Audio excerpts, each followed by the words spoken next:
Welcome to the first of our All-America Conversations webinars.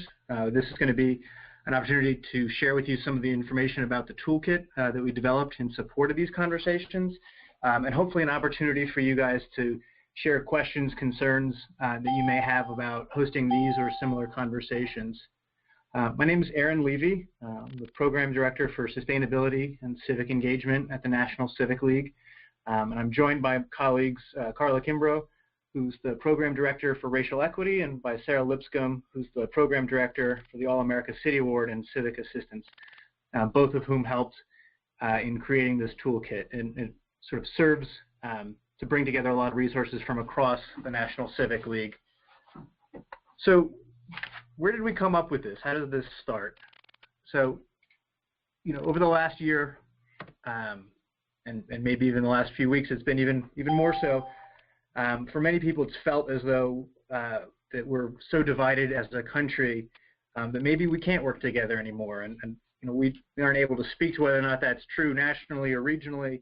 But what we can say with real confidence is that at the local level, in big cities and small towns all across the country, people are stepping forward, whether it's nonprofits or governments, faith institutions, to engage people across dividing lines. So it may be difficult, and it may be kind of a bridge too far nationally, but at the local level, there's incredible work taking place. And frankly, there's never been a more important time for that kind of work. This is as critical a time, at least in our organization's experience, for cities and towns to stand up for the values that make communities strong. Values like civility and humanity, a sense of trust and belief in one another, compassion for your neighbor and for the stranger, as well as a belief in both innovation and inclusion. Those are the sort of bedrock things that we believe most cities, most communities hold. And we've certainly seen that through our work in hosting the All-America City Awards and other work. So why did we decide to sort of wade into this difficult situation? Well, National Civic League has been around for more than 120 years. We were founded in 1894 by Teddy Roosevelt and some other progressive reformers. And over that time, we've worked to create inclusive and thriving communities. We look to inspire and support, and then ultimately recognize equitable and innovative approaches to community decision-making. So the challenges facing local communities fit well with work that we've been doing for 120 years. And we've also, in the last 30, have taken a real leadership role in communities working on resident-led strategic planning. And so, again, it's another opportunity to sort of bring some of those resources to bear at a time that we think they can be most useful. It's important to say, in addition to while all of that is true and important, it's also really important to recognize that there's incredible work taking place already. So none of the stuff that we're going to talk about today is intended to replace or to denigrate any of the incredible efforts that we see taking place around the country. They're meant to supplement, and for communities that are looking for a way to begin to build a foundation or to expand their engagement work, we see this toolkit as a way to help people make that first step or to take that next step into engagement. So the All-America Conversations, what we're talking about today, are a way to explore these local divides and not get stuck just sort of wallowing in those divisions, but to identify specific, tangible, feasible actions that we can take locally to bridge those divides. So these don't have to be national policies. This is really as simple in some cases as borrowing a cup of sugar from a neighbor. There's going to be a whole range of actions that will come from these conversations. Some of them may have policy implications and may be really formal, and some of them are going to be, we're going to try to have game night in the neighborhood on Wednesdays because we want to try to get to know our neighbors better. And all of that fits within the work that we think is really essential, which is this next bullet, to prove to one another that we're still able to do this, that we're still able to work across dividing lines, that we're still able to create stronger and more equitable communities. These conversations are a jumping off point for helping to restore and rebuild some of that sense of confidence that at least seem to be challenged nationally about what we can do together and about how much we can work together across dividing lines. So the conversations themselves, we'll talk about this as we go. There's a couple of different ways that you can structure them, but however you structure them, they're fundamentally fairly short. They're flexible, so they're easy to adapt to your local circumstances and context. So these are meant to be something that works with your existing efforts, not in replacement of, or that creates some new program you have to try to staff or some new division within the organization. This is meant to be a supplement and a support to work taking place. And each of these conversations is going to focus on three main areas, three main questions. So first and foremost, we're going to start with, so how can our community reflect the best of what we see in America? So this is kind of taking the temperature of the community. What do we want? What's important to us? What's working? What's not working?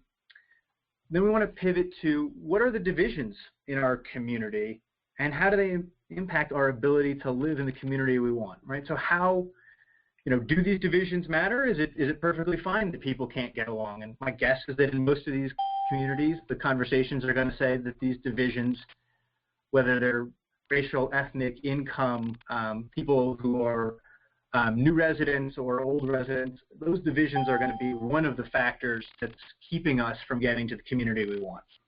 Now, we could be surprised, but maybe some people will say that's not the case, but certainly our experience suggests that that'll be a topic in a lot of communities.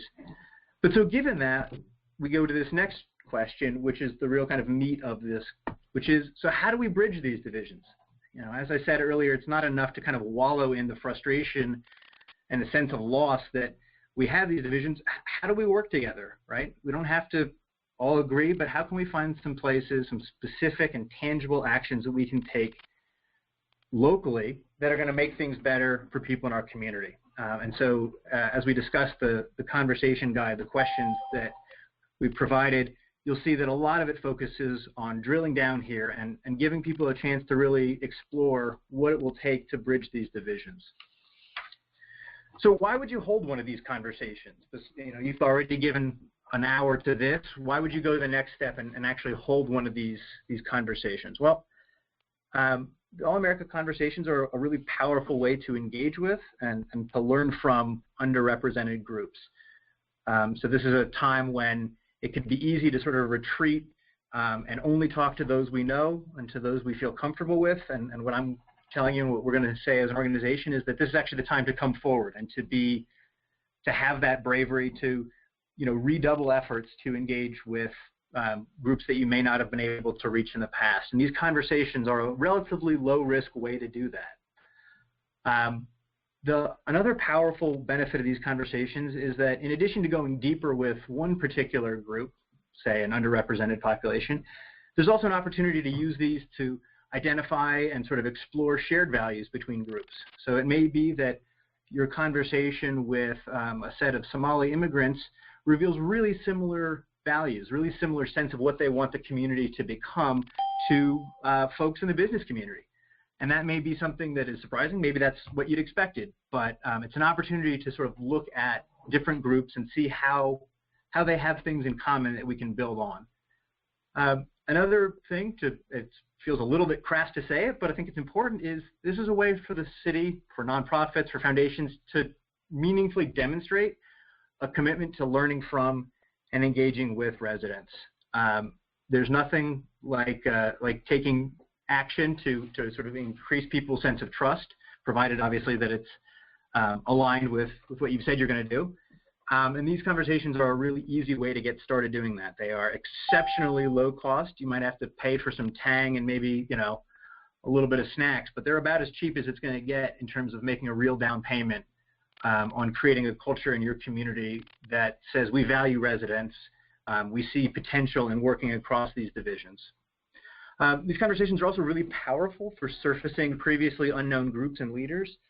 So in a lot of places, you're going to find that when residents are talking about who they trust and who they would expect to take action, it's going to be folks that you may not have heard of or folks that you may not have assumed were in such a leadership position.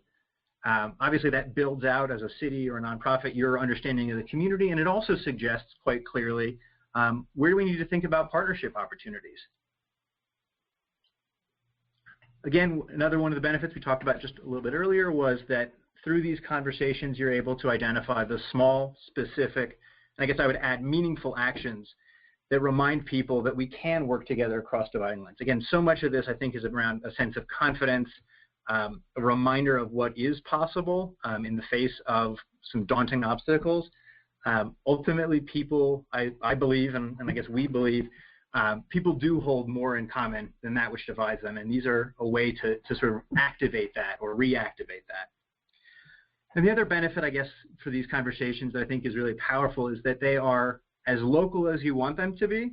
So, you know, this can be 8 people in a church basement, but they roll up or they can connect to a larger national effort. So just, you know, in the last week or so, we've found, you know, through folks signing up for this webinar and downloading the toolkit, we've had 105 separate communities. So that's unique communities do either download the toolkit or join this webinar. That's people from 36 states plus the District of Columbia. This is the first time in my professional career where I've had to make the little inset, including Alaska and Hawaii. So it's pretty exciting to see the scope and the interest. You know, we're finding that people from city managers and mayors to community activists and professors are downloading and joining this call, from nonprofit and foundation leaders to local and national media, economic development officers to librarians and chaplains. We're really covering the gamut, and I think that represents, in a large way, the sense of need and in some ways even yearning for what these conversations can produce. And so by, you know, your local conversation can hopefully inform your decisions moving forward, but we want to create an opportunity to connect that to a larger national conversation, to have calls like this where you can share, if you're in Tulia, Texas, you can share with the folks in Los Angeles. You know, we found this to be a really effective recruitment strategy.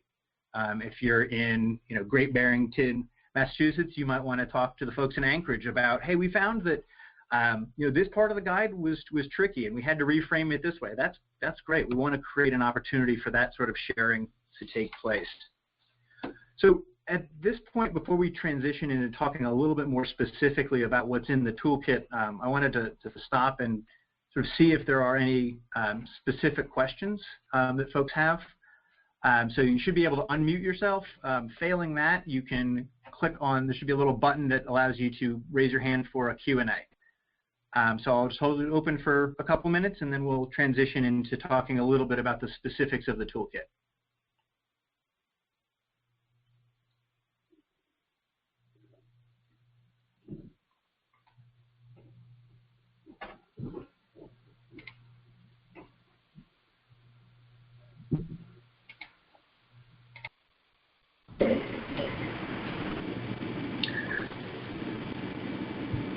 Do folks have any thoughts, questions? Does this make sense for the most part?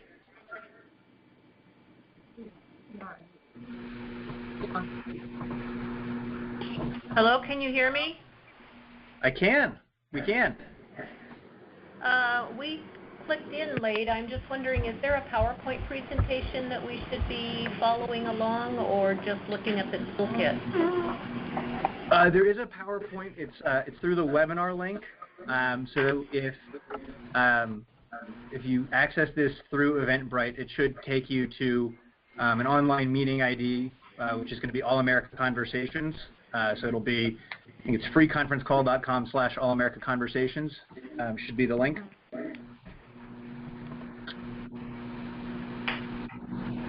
And all of the materials, so the PowerPoint as well as access to the toolkit and some follow-up stuff will be sent out to everybody on the call. But obviously we don't want folks feeling left out. So, other questions that I can answer?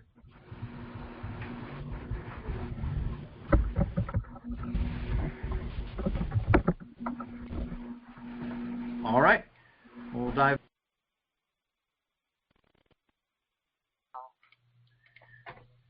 So I wanted to talk a little bit about some of the resources in the toolkit. So rather than reading to you the toolkit, which obviously you can review on your own time, I'm just going to touch kind of at a high level on what it includes, and then we'll sort of talk through some of the key choice points, particularly early on in the process. So the whole essence of this engagement approach begins with a real commitment to learning rather than, say, promotion. So an effective community conversation, as we're thinking of it, is not to show up with 100 pamphlets and tell people how great your programs are. That certainly has a role and is important, but that's not what these are. So you want to start with an understanding of what are you trying to learn. And so the toolkit walks you through some questions you might want to think about and some ways to start to frame what it is that you want to learn. What we know is that as you kind of formulate some of those questions, or at least a sense as to what would be helpful, the next obvious thing is, so, well, who do we ask these questions of so that we can learn? And what we know is that often that's going to be groups that are underrepresented, that may be harder to reach, that we may not have heard from as much. And so the toolkit works to provide some suggestions for what these groups might be, and then ways to think about partnerships and recruitment to help get beyond just the usual suspects.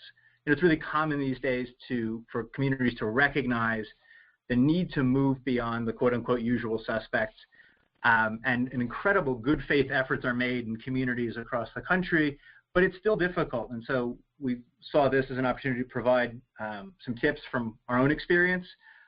We hope that as you start to hold these conversations, if you find something that really works to engage,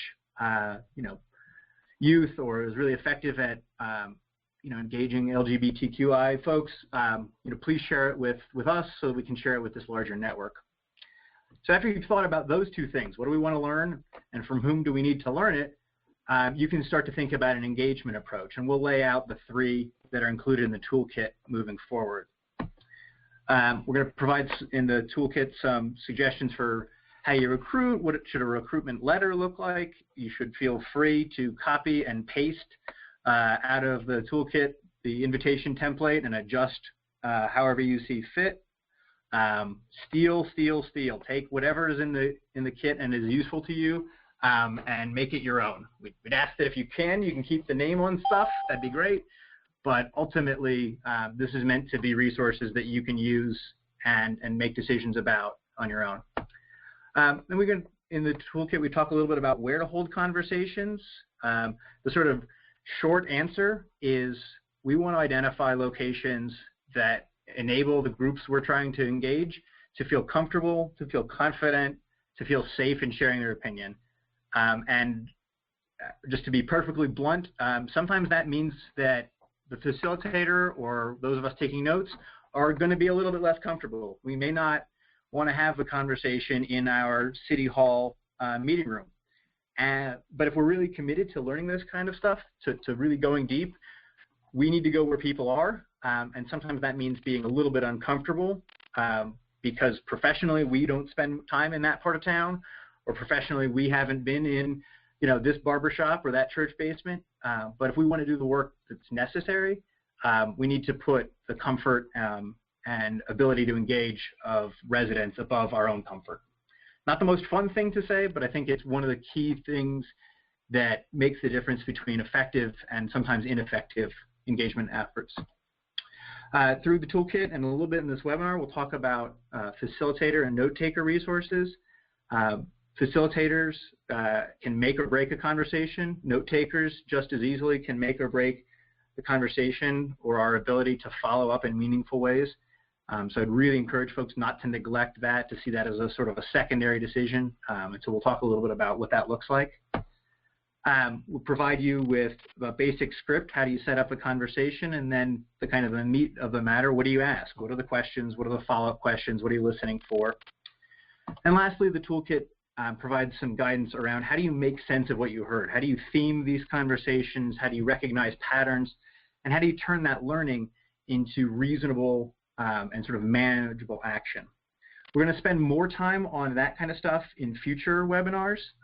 For most of you, you won't have had a chance to have held these conversations, and so without that, talking about theming them is pretty abstract. So we'll touch on it, but only briefly. So getting started. Again, as I said, you want to focus on what are you looking to learn. And so this isn't about telling people how great you are. It's not about trying to get good quotes for your next annual grant report so that your program looks better, you got to come at it with a real curiosity and a love of the community. It won't work any other way. Once you've thought about what you want to learn, recognizing that you're going to be surprised, so you don't have to know everything, but you might want to have a sense as to what general things are you trying to learn. Then the question becomes, so who do we need to talk to? And as I said earlier, it's often going to be going to places we don't go as often and groups that we don't get to talk to as frequently. And so the toolkit provides resources to help bridge both of those gaps. How do we think about partners who can help connect us? What are some creative ways that we might think of engaging different groups? From there, the real question then becomes, what's the right engagement approach? So we lay out 3 different approaches in the toolkit. There are undoubtedly many more than 3, and we would highly recommend you feel comfortable mixing, matching, and adjusting to fit your local context. But they fall into 3 big categories. And the way to pick between these is to think really hard about what's going to be best for participants and for your own staffing needs. So we'll talk a little bit about this first one, small group conversations. So these are 3 or more conversations, about 90 minutes long, with a small group, so 8 to 15 people, that you hold over time with different residents in different locations. So, for example, you might say, okay, on Monday night, we're going to have a conversation at the local community center with African-American teens. Thursday, we're going to go to a local restaurant. We're going to rent out the back of this sort of diner. We're going to talk to low-income seniors. And then, next week, we're going to talk to people who've just moved to the community, recent immigrants. So they're held over time, and what that does is it gives you a chance to refine as you go. So your facilitator, your note taker, they're going to get better. You're going to recognize what questions are confusing for different audiences, and you're going to be able to listen with a more refined ear, because it's sometimes difficult the first time you hear a conversation to really be able to pick up on all this. So this small group approach works really well for giving you a chance to adjust.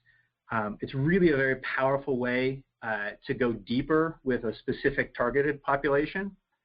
And we find that it's by far the best approach for engaging sort of hard-to-reach populations. So you can imagine that if you, English is your second language, a conversation with other people who speak your native language or other people in a similar situation will feel more safe than if you're the only person in a meeting who struggles with and needs translation. So this is a way to bring people together, often with their peers, and to really go deeper on some key issues. Now, it does have some limits. If it didn't, otherwise we would just suggest this as the only thing, and the guide would be much shorter. But there are some limits. One limit is that by having a conversation that is more targeted, participants may not get a chance to engage in one conversation with the full diversity of the community. It's important to note here, and I'll reiterate this throughout, these conversations are fundamentally not about academic certainty. These are not sort of quantitatively relevant or significant research. We're making decisions all the time. Think about all of the decisions that you're making and all of the inputs to that. These conversations are a way for us to make slightly better decisions over time, right? So if they provide insight into where we might want to site our next community center, or if they provide insight into how we need to talk to our partners about what work we want to do, they help us to recognize a need that maybe our boards and commissions can work on. Any of those things is a perfectly reasonable outcome, and our test for ourselves is this academically rigorous? Is this helping us to learn and make better decisions day by day? So with that little sort of caveat, the other challenge in some cases for these smaller group conversations is that they can be harder to gain media coverage, but we do provide in the toolkit a couple of resources for thinking about and partnering with local media. So that's towards the back of the guide and may offer some suggestions that might help counteract that potential limitation. The next approach is one that a lot of communities are really familiar with, which is a kind of a large town hall style. So everybody shows up in one big meeting place. You break into tables, and you have small group discussions. So there's a lot of benefits, but some key drawbacks. So the strengths are, it's really great for engaging a lot of people all at once, right? You just put a bunch of flyers out and you have a whole lot of folks show up. It can be a big, iconic, and then ultimately newsworthy event, so that has real benefits. And a lot of cities control, or at least have strong relationships with partners who control these kinds of spaces. So it's pretty easy sometimes to get, access to a community center, and so a city might be more easily able to do this than even, ironically enough, a small venue. So those are some of the real benefits. There's some limits, though. As we addressed with the small conversations, this kind of a meeting can be less comfortable for some marginalized groups, and they may not show up. They may not feel like their voice is likely to be heard in a room of 100 people, that it's just going to be the usual suspects. And in some cases, they may be right to have those doubts. It does spread your facilitator and note-taking resources thin. So if you've done a great job of recruiting and you think there are going to be 50 people, and so maybe you only need 4 facilitators, and 150 people show up, you're going to be scrambling. And so that may sort of reduce the quality of facilitation and the clarity of note-taking. And it, because it's a one-time kind of splashy event, it does have a risk that if it goes wrong, you get one shot. There's not an opportunity, or not as easy an opportunity to sort of learn over time to adjust your technique, your recruitment, to build up the skills of your facilitators and note takers. But again, some really powerful positives, but you want to think about how to mitigate some of those drawbacks. And the last way that we suggest using this is within an existing meeting. So you basically can take 3 questions that are provided in the toolkit. 30 minutes, you can get in and get out. So you could use it as part of a city council listening session, a meeting with funders or grantees. You could use it at a neighborhood meeting, an HOA if you wanted. So the benefit is it's quick. It's really versatile. You can put it in a lot of different kinds of contexts. The downsides are it's less likely to reach underrepresented groups, and it's certainly hard to target. And the limited time does make it pretty difficult to really go deeper and delve into the questions. But look, if you only got 30 minutes and you're trying to create a culture that really values engagement, throw these in there. The worst thing that'll happen is people might be excited about going deeper, and you might have to say, well, would you be willing to host a conversation? Would you be willing to participate in a longer one? Which ultimately is a fine problem to have. People being more excited about being a part of creating a stronger community is a fine problem to have. But you just need to know that there are some limitations to the robustness of what you're going to get. So, all of these, I said at the beginning, all of these are going to create some of the same kinds of outcomes. In order to do that, it is absolutely essential, and I'll reiterate this a couple times because I think it's so critical. Setting expectations is one of the most important parts of creating meaningful engagement efforts over time. It is an easy trap to fall into where we want people to know that these are important. We want them to feel comfortable, and so what we do is we talk about how important they're going to be and how many outcomes and all of the potential things that are going to happen, and then we leave them hanging. We don't finish out on those things. So the key is we got to set realistic expectations. People will engage and give you the benefit of the doubt if you're honest about what they can expect and you deliver on it. So it's perfectly fine, and in fact, we recommend saying, these conversations, I can't promise you a policy. I can't promise you a new program. They're going to help us learn. We're going to use what we learn. We're going to reflect back to you what we heard, and I'm going to tell you, the specific steps we're going to take to use this moving forward. And that can be as simple as I made sure to bring it up in all of our staff meetings, and I shared it with a division director, or I'm going to make sure that our coalition members all know what we heard. It can be much more formal than that, but as a baseline, we don't have to promise big things to get people to engage. They're much more willing to engage if we underpromise and over-deliver than if we hype this up to be some huge, monumental, impactful effort and fall short of that. So you've decided what you want to learn. You've decided who you're going to talk to. You've picked an engagement approach. At this point, the toolkit gets really kind of nitty-gritty. So what are some recruitment strategies? So we walk you through some of those. What's a template for an invitation look like? Page 11, go there, copy the thing, paste it, put your name where it says our city, and you are good to go. Page 12, we're talking about what are some good and not so good locations. Again, what I said earlier still holds. We want to think about locations that send the right signal to our participants, that make it clear that their opinions are welcome, that it's a safe space for them. And so you can sort of look through that list and see what locations fit what kinds of conversations. I want to spend a little bit of time talking about facilitators and note takers. Ultimately, these conversations are only as good as the implementation, and so facilitators are essential. When I say facilitators, a lot of people start to think, oh yeah, Joe's great at running meetings. Sally is always on point. Not exactly the same thing. So you want to think about this as a different skill set from running a meeting.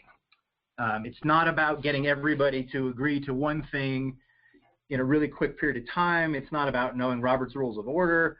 This is about, are you curious? Are you focused on learning? Are you able to sort of put your own ego secondary to learning from people? Are you able to recognize what people mean even if they're struggling and help them to articulate that? So that's absolutely critical. And in the toolkit, we'll talk through a little bit about where you can find these folks. We'd be happy to help connect you to some resources. In some circumstances, NCL, we do facilitation, we might be able to help out, but in most cases, we should be able to help connect you with somebody locally.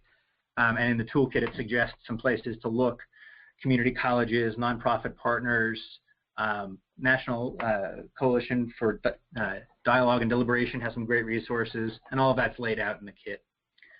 So note takers are the sort of the second half of the staffing of these conversations and are frequently taken for granted. And so it's my mission to try to instill upon you guys just how valuable they are. So the best conversation that you can't remember is kind of pointless. So note takers are the link between a really good conversation and really clear and meaningful action.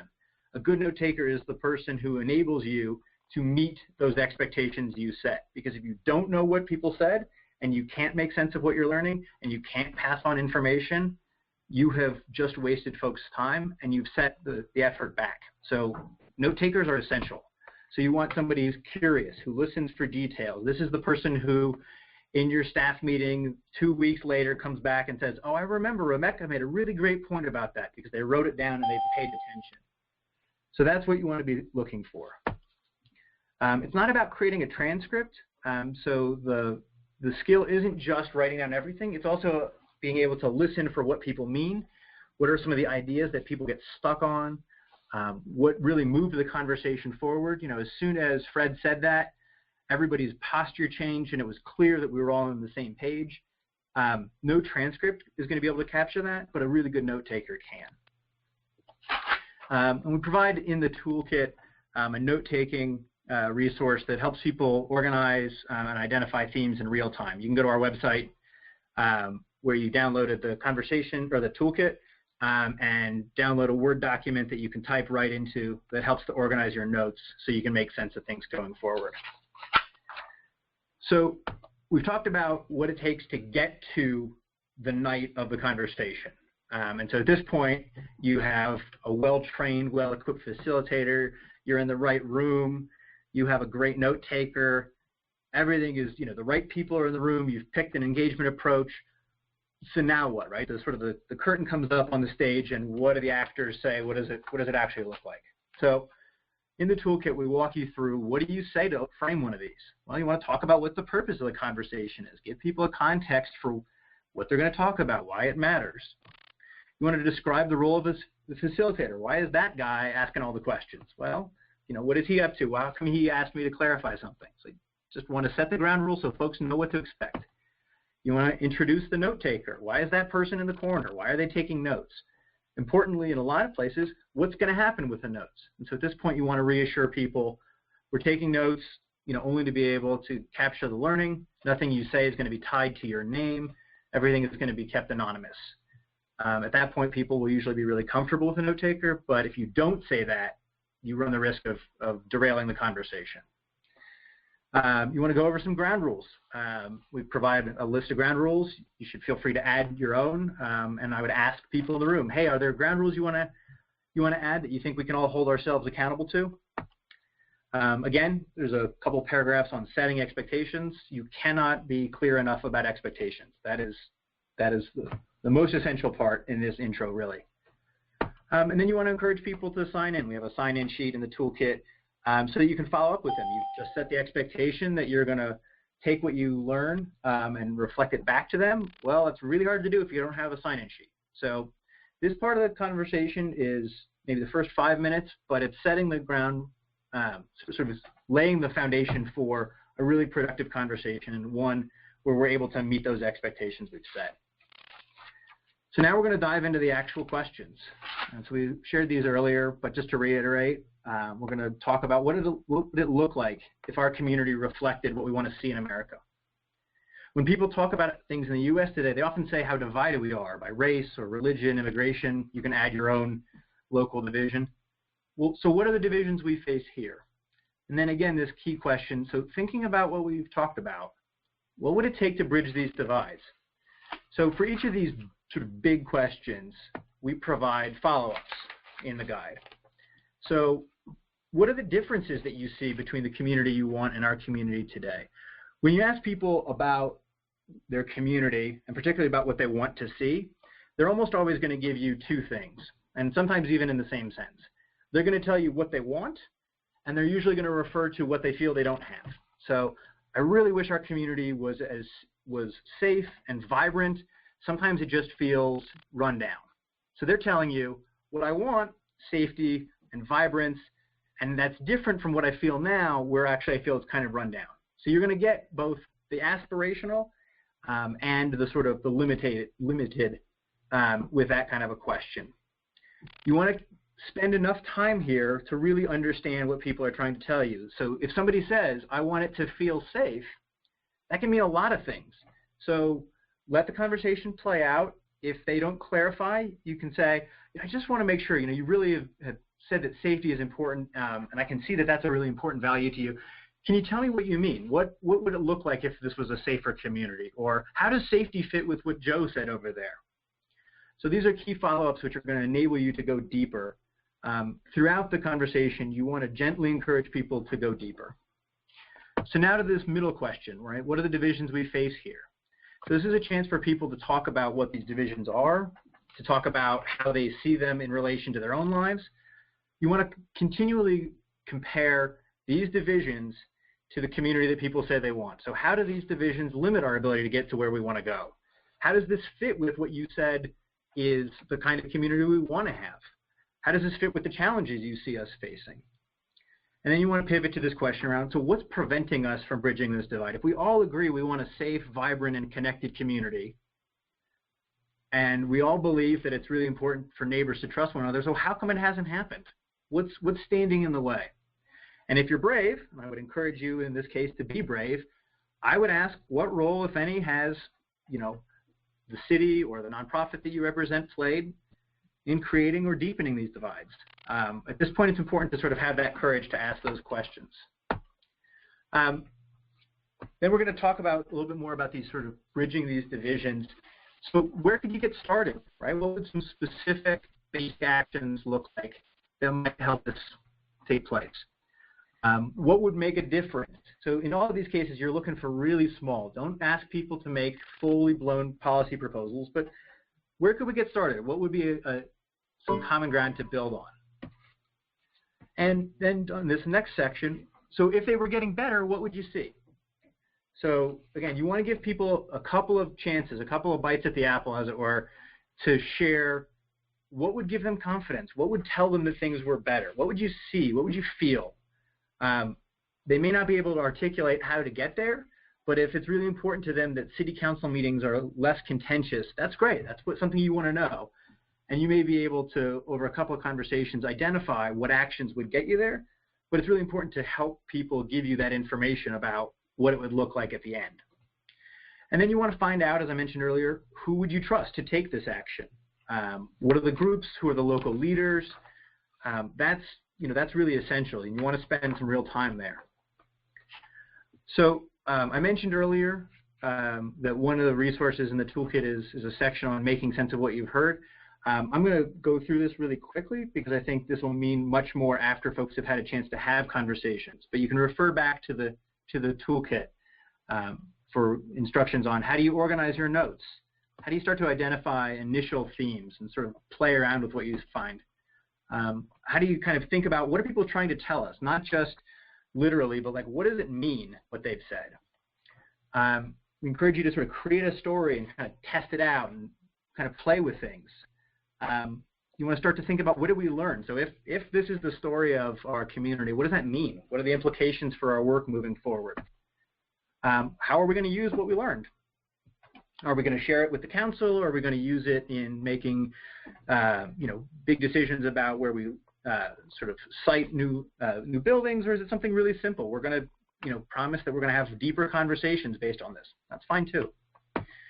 And then ultimately, there's some advice on how do you follow up meaningfully with participants.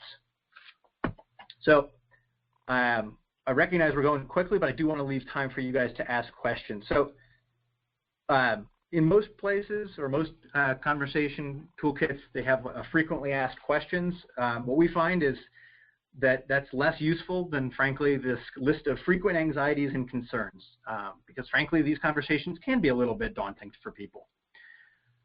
So number one, we've already had conversations like this. Well, that's great. That's fantastic. Then you certainly have a leg up. The question becomes, so how do you leverage that experience? How do you go deeper? How do you provide more people with an opportunity to be a part of this? Other people have said, well, we've tried to engage group X, Y, and Z, and it never works and it never will. Undoubtedly, engagement is hard. And there's a reason that we haven't been able to reach underrepresented groups. There's a reason that that's been difficult. But at the end of the day, it's our obligation and duty to meaningfully engage and to serve those in our community and to help connect them as best we can. And so, frankly, that it hasn't worked can't be an excuse to stop now. There's more work to be done. Our hope is that the toolkit provides some new suggestions and might make it a little bit easier. But at the end of the day, we care more about results than just trying. We want to figure out how we get it done. How do we get to these people?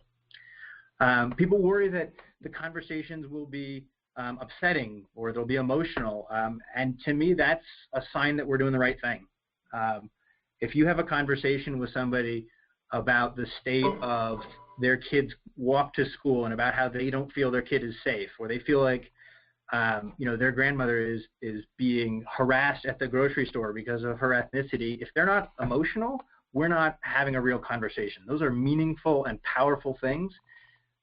If they're willing to be emotionally open, we got to meet them there. We got to be willing to have that hard conversation and to create a space where that's valued, because it's a real gift to people. It's a real gift that people are giving us to be that open and that honest. And then finally, there's a concern, and this is often voiced, that these never go anywhere, that nothing ever happens. And frankly, it's on us to ensure that that's not the case. When you set unrealistic expectations, it's really easy to fall into this trap, because unless you hit that unrealistic expectation, anything less than that feels like it wasn't worth it.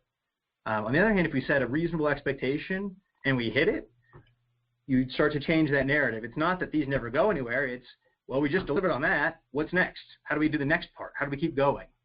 And so these can be a real opportunity if you set the right expectations to sort of counteract that negative narrative and actually build momentum moving forward. So that's a whole lot, I realize, but I do want to hold open some time for questions. So we're going to sort of unmute everybody. And I'll just ask that if you're not asking a question, if you could be quiet. But we've got 12, 15 minutes. What what can we do to be helpful? What are some questions that you have? Hi, this is David Korth from the city of Hayward, California. Hi, David. I don't have a question as much as some ideas, additional ways of accessing different sectors of the community. In addition to the methods you've described, we're also exploring the use of online tools, allowing people from their homes at their convenience to be able to weigh in on issues, and also using what we call community billboards. These would be large billboards, but at accessible level, where you put up questions and using sticky notes, people can respond and just write up on the billboard responses to prompts. And these are just other ways of getting random access from various aspects of our community. Thanks, David. That's fantastic. And I mean, that's a great example of what I'm hoping that these conversations or these kinds of calls can be, which is, you guys sharing what's working on the ground, and us just sort of, to the extent possible, pulling it together and reflecting that out so that the group can learn from itself. Other questions? Or challenges you're facing, things that don't make sense.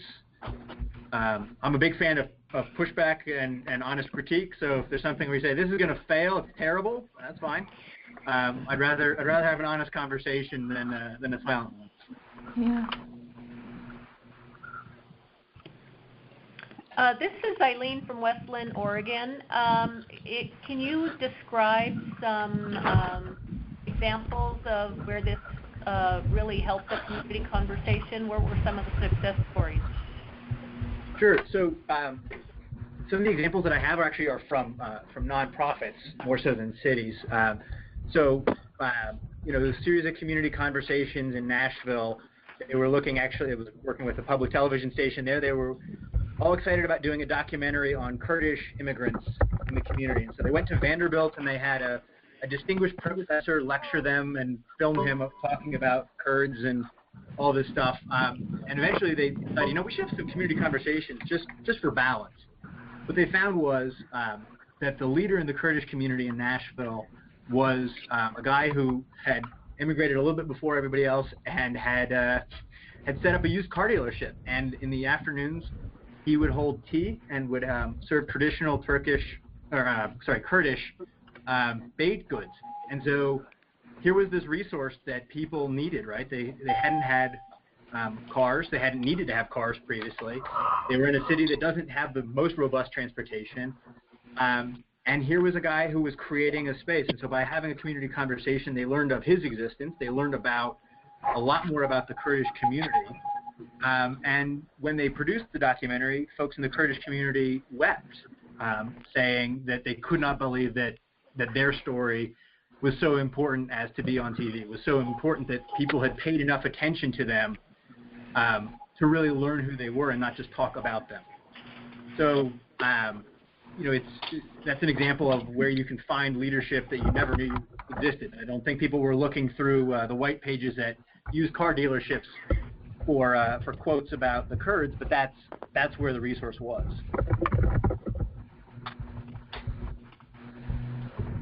Another example, we've done a strategic planning process in the past, as I mentioned. So in places like Gladstone, Missouri, where we've done some work, the people came together and recognized through conversation how important certain investments were, and for the first time in the city's history, they chose to levy a tax on themselves. That came from residents, not the government or not some sort of outside group. That was because people recognized through conversation values that they held in common, and they said, okay, well then if we really do hold these and we say we do, that's going to mean we have to take action, and that's going to require us raising our own taxes. But it's worth it because we really believe this is important. Does that help? Yes, thank you. Sure. Hello, this is Kevin from Tulsa. Hello, Kevin. How are you? Good. You may have mentioned this earlier, but is there a database of sorts that you keep that might include previous efforts in my community so that I could connect with those individuals if something had taken place before I knew about it? We don't have that. We've done a lot of work in different places, but this is the first sort of national conversation effort, at least in recent memory. So we don't have a list of, sort of what this looked like when we did it in 1998. I would certainly recommend trying to start from that place. So I think that's the right question is, recognizing that these conversations in a lot of places have taken place. Don't assume that you're sort of the first one to discover this. I think it's the exact right question. It's just we don't have that database. I would sort of go find somebody in city government or in a nonprofit who has kind of the longest memory. And I guess the other way to do it is I'd have a brown bag lunch. I'd invite 10 people that I think know a lot about the community. And I'd say, we're thinking about doing this, but we want to walk in recognizing that we weren't the first ones and that there's good work taking place. What's happened here? What's worked? Why, when they tell you that we had an effort in 1995, well, what happened? Did that work? Did it not work? How can we do better? And that way, when you're inviting people to these conversations, you're walking in with enough context to be able to address their expectations. They may be walking in thinking, here we go again. It's going to be another failed, whatever. And so I'd use this as an excuse to bring together some partners, have some roast beef sandwiches, and ask some questions. Thank you. Your choice of sandwich may vary. Other questions? Yes, this is Michelle from Danville, Illinois. My question is, do we have a National Civic League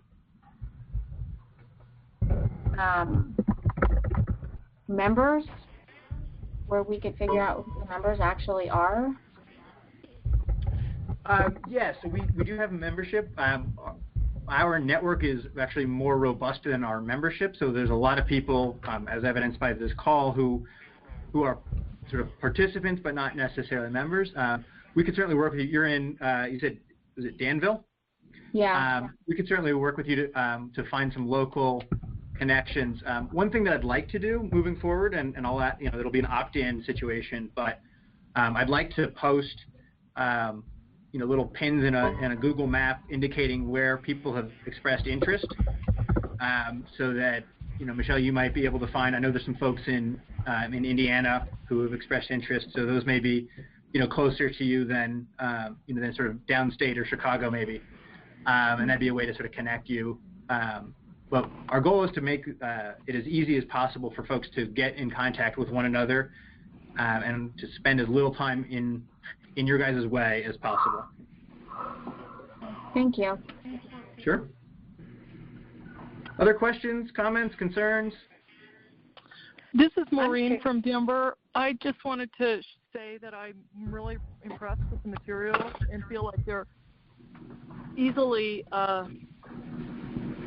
revised for use by nonprofits, for use by a variety of organizations that care about the community voice. So I was really excited to be part of the call and to review the materials. So thank you, and I'll look forward to hearing about how it goes. Yeah, well, thank you. And that brings up an important point: is we want these to not be sort of frozen in time. So I've said throughout, you should copy, you should steal, you should borrow, but we haven't yet been able to determine exactly the structure. But moving forward, Michelle, if you find that it's 2 months from now and you're about to have a conversation in Danville and you got some sort of a challenge and you're banging your head against the wall, shoot me an email. I'd be more than happy to spend 30 minutes on the phone trying to figure out how do we make this toolkit work for you guys. So if you're a foundation, how do we structure it? The questions might be the same questions, but it might look a little different. How does this fit with existing efforts? So we're eager and interested in helping in those ways, and our hope is that moving forward, as more of these conversations take place, some common themes may emerge. We'll only know that if folks are willing to sort of share back with us. But if we start to see some common themes, we may be able to pull together 5 or 6 communities and think about what a second guide looks like. So how can you take this and create a module that's about, say, police community relations, or how do you create a guide that's about thinking about the next layer of depth for immigrant resettlement? All kinds of things like that we can provide some insight, but we want it to be, to the extent possible, driven by your guys' actual on-the-ground needs. So I'm mindful that we're coming up to the hour. I just wanted to share a couple more pieces of information. So this slide covers some of what I just said, so that we're looking to continue to create additional resources. When you have a conversation or when you have one scheduled, let us know. We'll put your community on the map. That sounds very grand. You guys are all on the map anyways, but we'll put you on our little Google map. We see this as a sort of an open source thing, so please encourage others in your community and region to hold these conversations. And moving forward, we'll be in touch with more resources around this conversation, but also around potential for maybe some coaching calls. So you could imagine a call like this in February where we sort of do what we did for the last 10 minutes, which was answer questions, but people are able to sort of learn from examples like David's and Hayward and so on. And again, if you have questions, comments, concerns, suggestions, complaints, you can email me. My email's at the bottom of this, and will be attached to any follow-up communications you receive. So we're coming up, like I said, to 2 o'clock. I thought I'd just take 10 seconds, 15 seconds, and give you a sense of how this fits into the rest of the stuff we do. So we actually have a lot of other resources beyond this toolkit for supporting work in this kind of way. So as I said, my colleague Sarah, who runs the All-America City Award, is going to be releasing the application for the 2018 award in the next month or so. That's going to be focused on inclusive resident engagement and how do we think through creating a more equitable community. Obviously, these conversations can inform an application, and some of the examples that come from that work can inform your local efforts. My colleague Carla, who contributed a lot to this toolkit, leads our racial equity work and is part of a larger Kellogg effort. So these conversations are likely to touch on issues of race and racial equity. So that's another resource that we want to make you aware of, and so you can go to our website and find Carla. And then the last two are, we provide community assistance, as I said, so strategic planning like we did in Gladstone, facilitation, that kind of stuff. And then lastly, we have and would love to share your guys' stories as they come out in our National Civic Review, which is an academic journal focused on civic engagement. It's been around for more than 100 years. And it's really one of the sort of singular sources for information about resident engagement, community engagement. And so we see the work you guys are doing as part and parcel of that. And so we'd love to work with you to learn what is effective? How can we bring this to even more communities and sort of shine a light on the great work that we know so many of you are and will be doing? So that's the end of the call. Again, feel free, please, to email me. It's aaronl@ncl.org with any questions, again, comments, feedback. And thank you so much for your time and interest and for the good work that I know you are and will continue to do. So thank you so much. I have one question. I was on that initial phone call that had the wrong number. Will this toolkit be sent out to that group? I don't know if we were, just given the wrong contact or not. I was just going to say, look to your right. Yes, so everybody will, my apologies for that. Everybody will receive a copy of the link for the toolkit as well as the slides that I walked through and some information on ways to be involved moving forward. So thank you for that. Oh, okay, thank you. You are welcome. Thank you so much.